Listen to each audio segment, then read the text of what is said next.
Hello everyone. आपके अपने YouTube channel study point RC पर आप सभी का हार्दिक स्वागत है। आज मैं लेके आया हूँ आपके सामने एक बहुत ही अच्छी अपडेट, जिसका सभी को इंतज़ार था और सभी के मन में डाउट था कि हम एपीएस के अंदर कैसे जाएं और हम एपीएस का फार्म कैसे भरें। हम एपीएस के फार्म भरते समय हमारा क्या प्रोसेस रहेगा, हमें किन किन चरणों से गुजरना होगा। तो इन सभी स्टेप बाय स्टेप जो आपके क्वेश्चन हैं हम उनको स्टेप बाय स्टेप समझेंगे और आपके जितने भी डाउट हैं उनको हम साथ साथ में बताते रहेंगे। कैसे आप एपीएस के फॉर्म भर सकते हैं, कौन सा हमारे पास जो लेटर प्राप्त हो उससे हमने देखा है। और काफ़ी बच्चों के डाउट आ रहे थे, काफ़ी साथियों के डाउट आ रहे थे कि जो एपीएस का फॉर्म आपने टेलीग्राम और व्हाट्सएप ग्रुप पर भेजा है उसके अंदर हम जो फॉर्म होता है वो हमारे पास फॉर्म नहीं है और उस फॉर्म को हम कैसे भरें, वो हमारे पास फॉर्म उपलब्ध करो। तो आपको सभी समस्याओं का समाधान इस वीडियो के अंदर होने वाला है। आप वीडियो को लास्ट तक ज़रूर देखें और अपने साथियों को भी शेयर ज़रूर करें। जो फार्म है जो फार्म है एपीएस के लिए, उसका लेटर 18 जनवरी 2021 18 जनवरी 2021 यानी कि 18 जनवरी 2021 को आया है। ये लेटर आया है, कहाँ से भी आया है लेटर, ये आपके अपर महानिदेशक सेना डाक सेवा यानी कि additional director general APS, quarter master general की शाखा, मंत्रालय थल सेना, इंटेलिजेंस, एमओडी आर्मी यानी कि 56 एपीओ।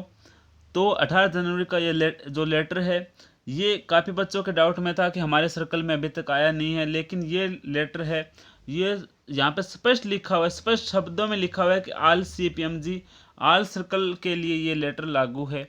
तो इस लेटर के अंदर क्या क्या लिखा हुआ है वो भी हम देखेंगे। अब इस लेटर के अंदर नीचे लिखा हुआ है APS enrolment deputation of volunteers of deputation of post to APS, यानी कि एपीएस के लिए एनरोलमेंट के लिए फार्म है या लेटर है।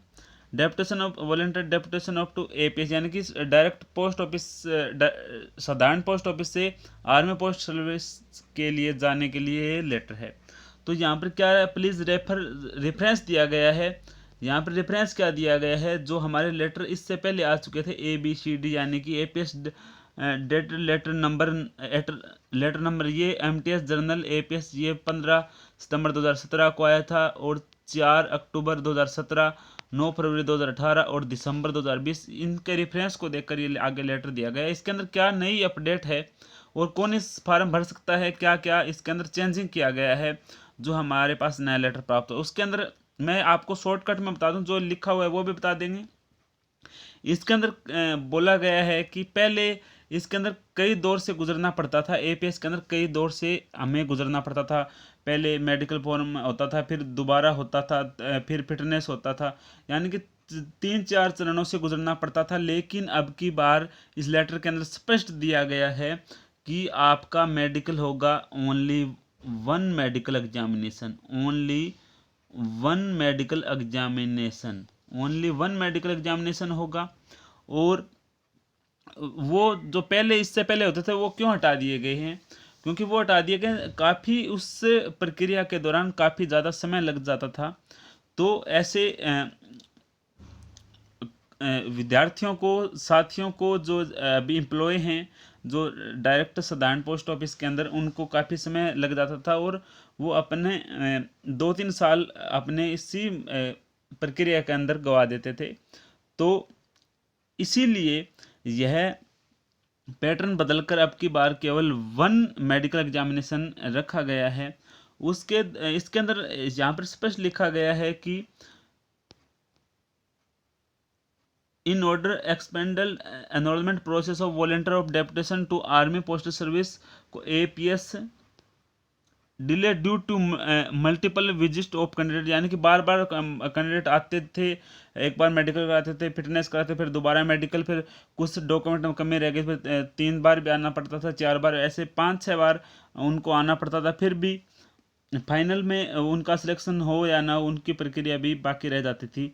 तो उसके लिए 13 जनवरी 2021 को जो हमारे ये लेटर प्रस्तावित हुआ है, इसके अंदर स्पष्ट लिखा गया है कि there would be preliminary medical examination with immediate effect, यानी कि जो पहले मेडिकल होता था उसको इफेक्ट छोड़कर बाकी केवल एक मेडिकल रखा गया है, वन मेडिकल एग्जामिनेशन।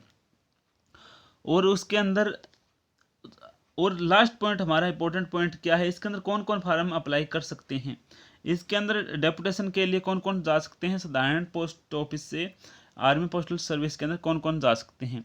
यहाँ पर है ASPOs, IPOs, assistant superintendent of post office, inspector of post, LSG, PA, SA, MTS। यहाँ पर क्या नहीं है, अभी GDS नहीं है। काफ़ी साथियों को एकदम झटका लगा होगा कि यहाँ पर हमारे GDS का नाम नहीं आया है। GDS भी इसके अंदर शामिल होना चाहिए था, लेकिन पहले शामिल होता था।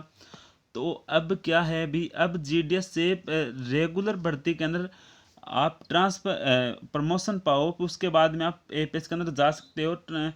तो आप प्रमोशन पाने के लिए हमारी क्लासों से निरंतर जुड़े रहें और हमसे लगातार कोई भी आपके डाउट आता है वो हमसे पूछते रहें। एक बार आप ज़रूर सफल होंगे लगातार प्रयास करने से।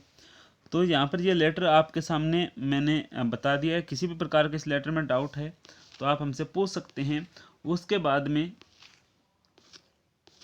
में इसका जो प्रोसेस है, जो पैरा नंबर 4 है, उसके अंदर जो प्रोसेस लिखा गया है, revise procedure dated 18 January 2021 for enrolment of volunteer from DOP APS, यानी कि जो नया अपडेट दिया गया है फॉर्म के लिए, उसके अंदर क्या प्रोसीजर है। तो सबसे पहले कोई भी हम शुरुआत करते हैं तो उसके लिए क्या होना चाहिए, application for volunteer of DOP, यानी कि DOP के द्वारा एप्लीकेशन भरवाया जाएगा। तो इसके अंदर देखते हैं specimen of application enclose are ensured apex B to apex candidate fill form first and second. तो आपसे 2 फार्म भराए जाएंगे, फार्म फर्स्ट एंड सेकंड। तो आपके दिमाग में ये क्वेश्चन है कि हमारे पास फार्म नहीं है, कहाँ पे फार्म भरें। तो उसके बाद में ये फार्म भरने के बाद आपको भेजना है डिविजनल हेड। डिविजनल हेड भेजने के बाद आपका प्रोसेस आगे क्या चलता है, आगे चलता है डिविजनल हेड तक आपको सबमिट कर भेजना है। डिविजनल हेड यानी कि सुपरिटेंडेंट ऑफिस। उसके बाद में divisional head all scrutinate with application the candidate recommended in the part 4 the application, यानी कि आपके जो पार्ट 4 एप्लीकेशन है उसको देखकर आपका स्क्रूटनी होगी। जो स्क्रूटनी होगी, छंटाई होगी। तो उसके बाद में डिविजनल हेड आल प्रिपेयर आपके सभी डॉक्यूमेंट तैयार करके nominal roll recommended volunteer forward their application of officer in charge को आपके भेज दिया जाएगा। यानी कि सबसे पहले आपको डॉक्यूमेंट फार्म फिल करना है, फिर डिविजनल हेड जाएगा। डिविजनल हेड आपके फॉर्म 4 तक एप्लीकेशन चेक करेंगे। फार्म 4 कौन कौन से हैं वो भी हम आपको बताएंगे। अगर आपके पास फॉर्म नहीं है तो आप हमारे टेलीग्राम ग्रुप से जुड़ जाइए। Study point arts Telegram group है, वहाँ से आपको फॉर्म मिल जाएंगे। तो यहाँ पर ये पिन कोड दिया गया 56 पे अलॉन्ग विद फॉलोइंग, यानी कि आपकी ये प्रक्रिया चलती है 5 March and 5 August every year. यानी कि जो स्क्रूटनी होती है document in one lot by 5 March and 5 August every year under intimation to APS direction. APS के दिशा निर्देश में 5 मार्च और 5 अगस्त को आप जो आपके ये स्क्रूटनी होती है, छंटाई होती है, एनरोलमेंट होता है, तो उसके अंदर आपको क्या क्या चाहिएगा। A certificate issue to divisional head का आपका ये सर्टिफिकेट चाहिएगा। उसके बाद में last month of pay slip चाहिएगा आपको। First letter of service book का फर्स्ट लेटर चाहिएगा। और ये आपके प्रोसेस कब होगा, आपके प्रोसेस के अंदर डेट आगे मेंशन होगी कौन से महीने मंथ के अंदर होगा। तो आगे बढ़ते हैं। OIC का अर्थ है ऑफिसर इंचार्ज। इसके बाद में हमारा जो ये काम होने के बाद ऑफिसर इंचार्ज APS रिकॉर्ड के अंदर ये हमारा फॉर्म जाएगा, ये डॉक्यूमेंट के साथ में। उसके बाद में ये क्या क्या प्रोसेस दिया गया है। Check the correctness of certificate and requisite document issued by divisional head of mention above। क्या क्या, यानी कि आपके जो डॉक्यूमेंट डिविजनल हेड के द्वारा मेंशन होंगे, जो उसके बाद में आपके करेक्ट यानी कि छंटाई होगी, सही है या गलत है। If the application completed respected inter name candidate field post list and inform divisional head of and ARO army recruitment office. Army ARO को फुल फॉर्म है आर्मी रिक्रूटमेंट ऑफिस। तो उसके बाद में ZRO जोनल रिक्रूटमेंट ऑफिस है, और ARO आपको certifying करेंगे कि कैंडिडेट योग्य है या नहीं है। तो उसके बाद में आपके inform the concern division head to relieve candidate, यानी कि आपको ये आपके अगर ठीक है ARO और ZRO आपको डिसाइड कर देंगे कि आप क्वालिफाई है, आपके फॉर्म सही है, तो आपके ये डिवीजन हेड को 5th by 5th in month of April 5 April and सितंबर 5 अप्रैल और 5 सितंबर एवरी ईयर को फिजिकल और मेडिकल के लिए आपको बुलाया जाएगा। तो यानी कि आपने अगस्त में फार्म भरा, तो 1 महीने के बाद आपकी स्क्रूटनी हो जाएगी, आपके डॉक्यूमेंट चेक हो जाएंगे। उसके बाद में आपको 5 अप्रैल यानी कि मार्च के 1 मंथ बाद, अगर आप अप्रैल वाला फार्म भरते हो तो आपको अगर आप मार्च वाला फार्म भरते हो तो आपको अप्रैल के अंदर बुला लिया जाएगा। अगर आपके डॉक्यूमेंट सब ठीक है, जो आपने वहाँ पर सर्टिफिकेट दिए हैं, यानी कि जो भी उसके अंदर प्रक्रिया की है आपके ठीक है, तो आपको अप्रैल के अंदर और सितंबर के अंदर आपको बुला लिया जाएगा फिजिकल मेडिकल के अंदर। APS record will forward list to eligible candidate APS to director whom the confirmation letter has been issued onward submission recruiting direction। तो यानी कि आपको APS के द्वारा लेटर फॉरवर्ड कर दिया जाएगा अगर आपके ये मेडिकल और फिजिकल फिट है तो। उसके बाद में डिविजनल हेड इसके बाद में जाता है। आपको डिविजनल हेड आपको क्या क्या डॉक्यूमेंट, आपको divisional head to relieve the candidate, आपको डिविजनल हेड रिलीव करेगा। आप सिलेक्ट हो गए तो आपको डिविजनल हेड क्या करेगा, रिलीव करेगा। तो रिलीव करेगा एज टू रिपोर्ट ZRO और ARO को आपको 5th in the month of April September physical medical के लिए आपको वहाँ पर प्रेजेंट होना है। तो उसके लिए आपको application for enrolment relieving memo for the divisional head 10th certificate 12th higher education domicile Aadhaar card PAN card और पासपोर्ट साइज फ़ोटो ये आपको चाहिएगी। तो आप वहाँ पर ZRO इसके बाद में आपको रिलीव करने के बाद for physical and medical exam होगा। तो यहाँ पर ZRO and ARO will conduct physical and medical exam conduct करेंगे 5th in the month of अप्रैल सितंबर, या तो 5 अप्रैल को करेंगे। जो प्रक्रिया है मैं शॉर्टकट में बता दूंगा आपको, तो आप वीडियो को देखने के लिए अंत तक बने रहें। तो उसके बाद में आपके डॉक्यूमेंट होने के बाद in intimate division head about the medical fitness of candidate relieve for civil duties. अगर आप ये क्वालिफाई कर लेते हैं तो आप सिविल ड्यूटी से APS के अंदर एनरोलमेंट आप अप्रैल सितंबर के अंदर ही कर दिया जाएगा। यानी कि मार्च के अंदर फार्म भरवाए तो अप्रैल सितंबर के अंदर आपका काम यानी कि मार्च वाला का अप्रैल के अंदर, और आपके अगस्त के अंदर भरवाया है तो अप्रैल के अंदर, 1 महीने के अंदर आपके सब प्रोसेस हो जाएगा। फिर आपके डिविजनल हेड आपको बिल्कुल क्वालिफाई होने के बाद लास्ट प्रोसेस क्या रहेगा, relieve the candidate immediately from civil duties direct to report to ZRO। आपको सिविल ड्यूटी से ZRO और ARO से आपको प्रस्थान करना होगा, और आपको अप्रैल एंड सितंबर मंथ के अंदर रिक्वायर्ड डॉक्यूमेंट लेके आपको लास्ट पे सर्टिफिकेट LPC। तो ZRO और ARO प्रिपरेशन ऑफ राहदरी certificate and final dispatch of candidate APS centre by the end of month April and सितंबर। आपको अप्रैल मंथ के अंत में और या सितंबर मंथ के अंत में आपको वहाँ पर ज्वाइन करवा दिया जाएगा। तो सबसे पहले मैं सभी को शॉर्ट आपको बताना चाहता हूँ।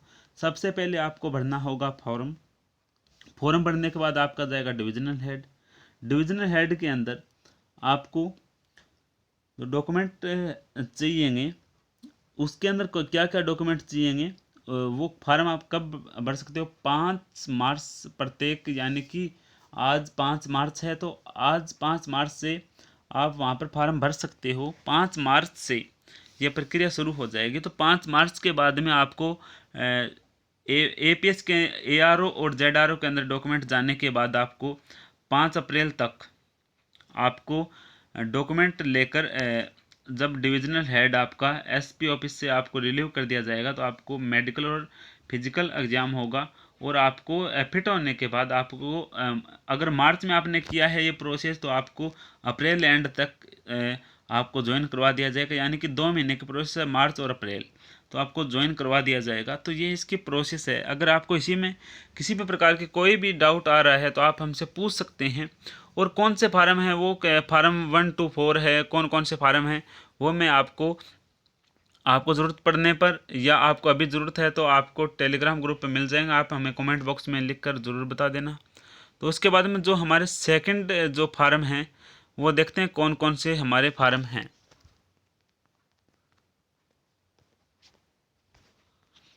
तो इसके बाद में है हमारे, उसके बाद में जो जो फॉर्म है उसके अंदर क्या क्या भरना है तो वो देखते हैं।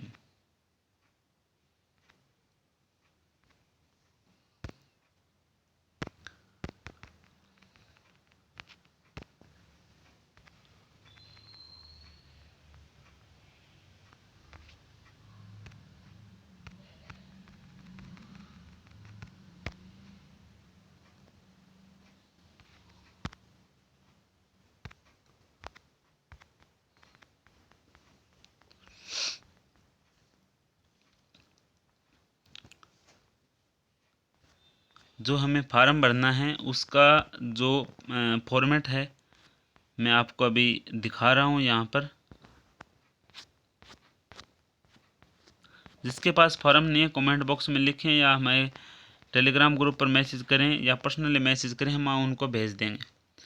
तो कौन कौन से फार्म हैं हम यहाँ पर, पार्ट फर्स्ट है application for enrolment as a volunteer for field service to army postal service, यानी कि आपके डायरेक्ट सर्विस से पार्ट फर्स्ट है। इसके अंदर नेम लिखना होगा, फादर नेम, जो हम permanent home address, education qualification, जो भी आपके सभी detail, present address, date of birth, place of birth. तो उसके बाद में ये कंडीशन एंड सर्विस है, क्या क्या कंडीशन रहने वाली है इसकी। उसके बाद में डिक्लेरेशन होगी आपसे, तो सिग्नेचर अप्लीसेंट हो गया। पार्ट सेकंड है, इसके अंदर डिक्लेरेशन रिगार्डिंग प्लूरल मैरिज के बारे में, यहाँ पर आपको जो विटनेस है वो इसके अंदर भरनी होगी। पार्ट थर्ड है रिपोर्ट फॉर मेडिकल की रिपोर्ट जमा करानी होगी।